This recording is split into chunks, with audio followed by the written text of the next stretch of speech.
મને એમ કે આ બંને ફોટોઝમાં શું ફરક છે? એકમાં ટાઈગર છે ને એકમાં બાપ છે.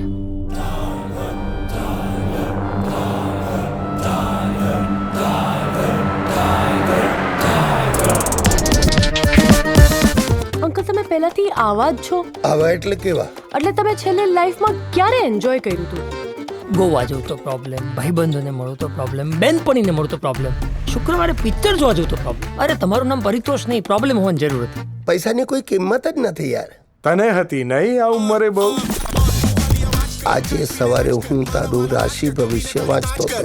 એમાં ચોખ્ખું લખ્યું છે કે આ અઠવાડિયે એના નસીબમાં બ્રેકઅપનો યોગ છે. તમે શેખરને એમ કીધું કે મારી જોડે બ્રેકઅપ કરી લે? એ જ લુચ્ચો છે. એને તારી સાથે બ્રેકઅપ કરવું હશે ને બિલ મારા નામનું ફાડે. આ શેખર પાસે કંઈક બિઝનેસનો નવો આઈડિયા છે. એણે અજય સાથે ડિસ્કસ કર્યું ને મને ના કહ્યું. તમે મારી વાત ક્યારે સાંભળો છો? હવે આ તારી જિલાટોની પેલી શું લીંબુ ને આંબલી ને દહીંની ફ્લેવર હતો, મોઢા ખાટા કરી નાખે યાર. પપ્પા આખું ઇડલી ખાય છે. એટલી ખાતું હશે પણ આપણે તો ગુજરાતમાં છીએ ને બેટા. અરે આપણે તો દાળમાં પણ ગોળ નાખીને ખાવા વાળી પ્રજા છીએ. તમને આખી દુનિયા બોરિંગ લાગે છે અને એટલે તમે એમના પ્લાનની પત્તર ઠોકે રાખો છો. મારો બાપ બનવાની કોશિશ કરે તું? બુદ્ધિ વેચી આવ્યો છે તું? પૈસા પૈસા પૈસા કરવાનું અને પછી કહેવાનું બધું તારા માટે જ તો છે. મજા આવતી હશે ને લાઈફ કંટ્રોલ કરવાની? કોઈ પણ સંતાનને ક્યાં ખબર હોય છે એના જન્મ પહેલાના એના બાપ વિશે. મારે એમને એ બધું જ પાછું આપવું છે જે એમણે મારા લીધે છોડ્યું.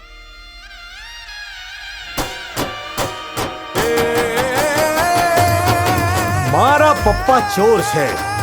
7 crore. He kept seeing the ball till the last moment. બાપુ ગુજરાતીમાં બોલો, ભાવનાઓમાં વહી ન જાઓ. થેન્ક યુ પેલા બોરિંગ પરિતોષને આ એન્ટરટેનિંગ ટાઈગર બનાવવા માટે. બોરિંગ તારો બાપ. અરે જિંદગી એવી મોજથી જીવજે કે જિંદગી ખુદ તને આવીને પૂછે, હે ટાઈગર શું થઈ જાય જિંદગી વન્સ મોર.